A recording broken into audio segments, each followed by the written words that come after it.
Hi, it's Eric Nuttall, the 9-Point Energy Strategies, with this weekly update. And I really want to focus on one key theme, and that is the twilight of U.S. shale. We've had several companies report their Q1 earnings. The most important, in my mind, so far has been Diamondback Energy. They were viewed as the preeminent shale operator, not just in the Permian, but I would say in the world, both from a quality of management, in terms of depth of inventory, capital efficiencies, etc. And so I want to walk through some of the comments that they had in their Q1 call and also in a letter that they issued on that same day, because it reinforces our view, and that is that U.S. shale has likely entered not just its twilight, but potentially now peak production. And I'm going to exactly quote what they said. Why this is so unbelievably important, I want to reiterate again. Our view is the twilight of U.S. shale is one of the most bullish events in the energy sector for the past 10 years, because U.S. shale has largely been the most meaningful source of short cycle incremental supply to the world. We've referenced before how U.S. shale over the past decade has grown by roughly 6 million barrels per day, while non-OPEC supply, shale is a part of that, has only grown by 5 million. And so without U.S. shale, non-OPEC supply would have been in decline at a time when demand has obviously grown a lot. And so we're watching this very, very closely, because at a time when there's concerns around demand growth, and we're not seeing it yet. I'll reference OLX showing that so far in the month of May, we're 5 days in, demand is up about 900,000 barrels per day, similar number for April. And so the really draconian estimates of crash in oil demand growth is really a fear. We're not seeing it in reality.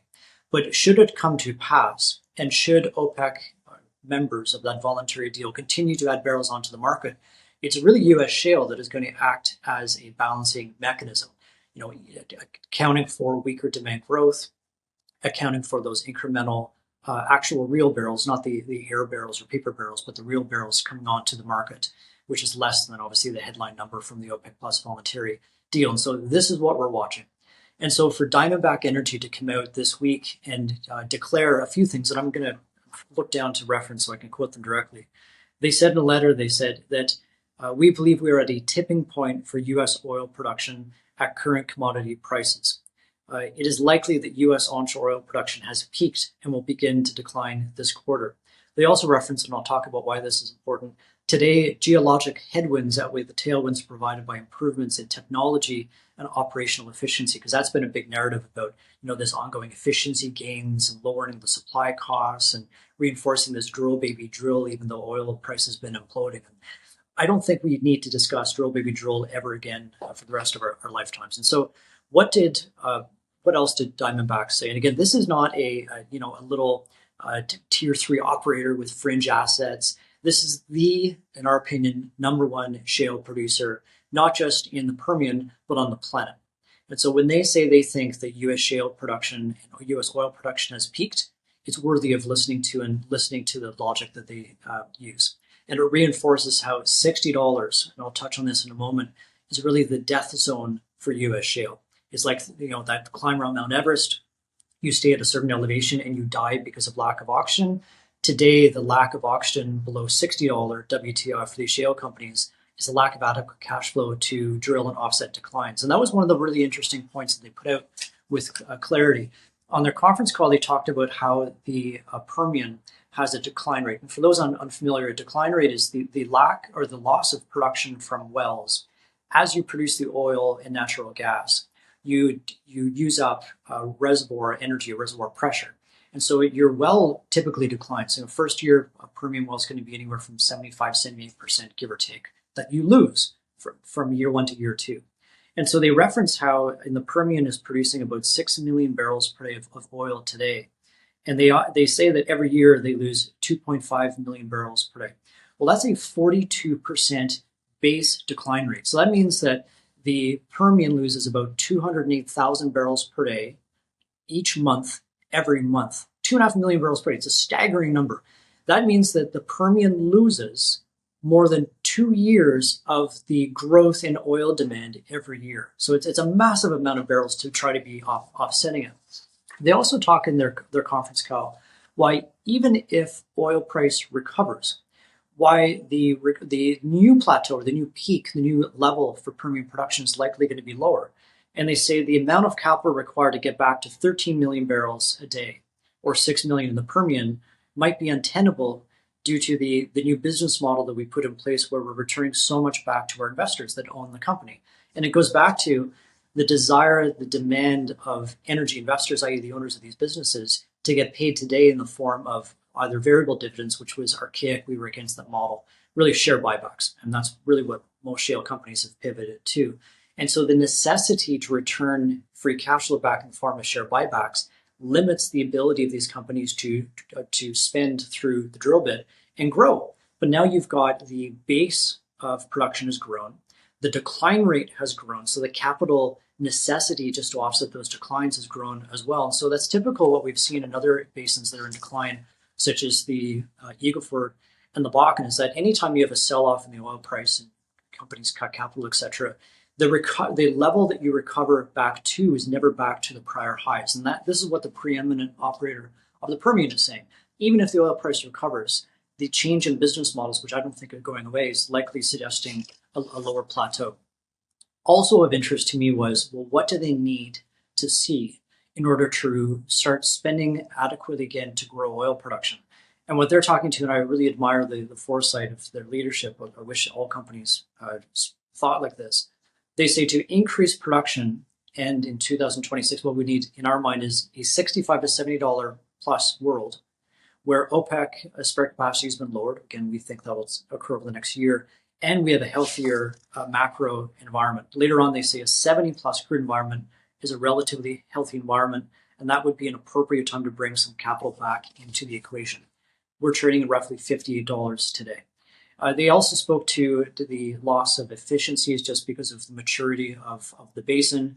They reference how companies, they talk about our reconnaissance and monitoring the industry says that everyone is trying to drill the best stuff first. That's the way it's going to play out in the future. Quote, I think decisions are being made to preserve precious inventory because inventory is scarce. So it's not just us saying it anymore. It's the best shale company on the planet saying that the twilight of US shale is here. Shale companies in general, perhaps not this company, but on average, have an inventory problem, both in terms of how much of it they have and the eroding quality of that inventory. And this is such a massively important theme. It's the reason why we're spending this entire weekly update to touch on it. The loss of meaningful growth, the loss of any growth out of US shale and therefore US production has a profound impact on the oil market in several aspects. One is clearly a supply challenge. We think the demand for oil will grow for at least the next 10 years. Most of that supply growth needs to come from non-OPEC because OPEC countries such as the Saudis have been curtailing the new spending that they're doing and increasing their capacity beyond their stated level of 12.5 million barrels per day. We've seen modest investment from countries such as the UAE, but not a meaningful increase in productive capacity from those countries. And so once their spare capacity is normalized, there's not a lot left in the tank.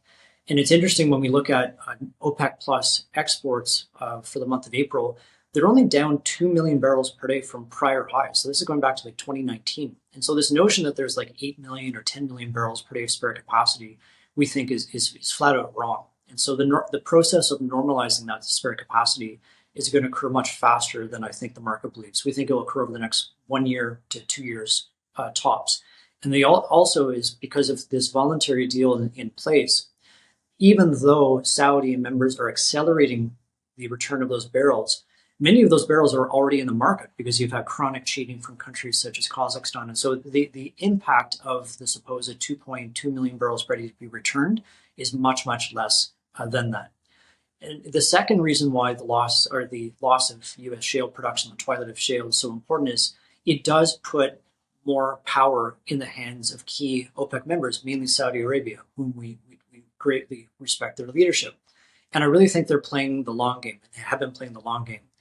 I believe their view is the demand for oil will grow much longer than consensus believes, and they can play the long game in their view, believing that a barrel not produced today is a barrel to be produced down the road at a much, much higher oil price. The third reason why the twilight of shale is so important is the necessity of these companies to replace their depleted inventory. There are very few investable basins on the planet. where you've got resource breadth. You've got Iran, you've got Venezuela, you've got Saudi Arabia. None of those are really investable. Saudi with Saudi Aramco, Iran, Venezuela are just obviously on the no-fly list. The last remaining basin where there is size and scale and it's investable is Canada.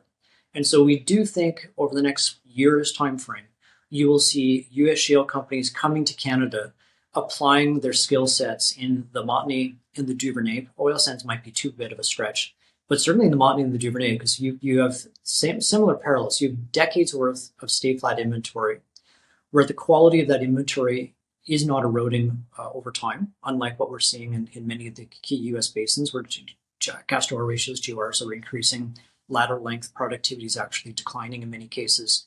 So we think there is strategic value to long life reserve assets and companies in Canada. And at some point, the world will recognize that, especially as we build out our egress, which is happening in real time. TMX, we've talked about in the past. We'll see what happens with C69 if that stays in place. But from natural gas, it really comes down to LNG. And the rumor is that LNG Canada will have its first export next month in June, which is a massive catalyst for Canadian natural gas. It should ultimately, once that project scales, and so long as we see discipline or restraint on the part of Canadian gas producers, it should lead to a meaningful narrowing in the discount for Canadian natural gas to roughly $1.10 USD per MCF, down from roughly $2. And so that's a very bullish event. And so as we see capital being cut in real time in the United States, we've got a list from Conoco, Diamondback, Devon, Oxy, EOG, PR, and Apache. Just in the past week, we've had $1.6 billion cut in onshore spending so far. So we think the market is doing what it needs to do. It's rebalancing itself. That occurs at roughly $60. It happens faster at $55. And we've seen, of course, at bearish times, where people compete with each other to see who can be the most bearish. We've seen calls for $40 oil, etc. Those people, I think, are really ignoring the decline rate. The famous line is the decline rate never sleeps. And so with a 42% decline rate in the Permian, with companies cutting 1.6 billion so far just in the past week, we see a market that is rebalancing itself.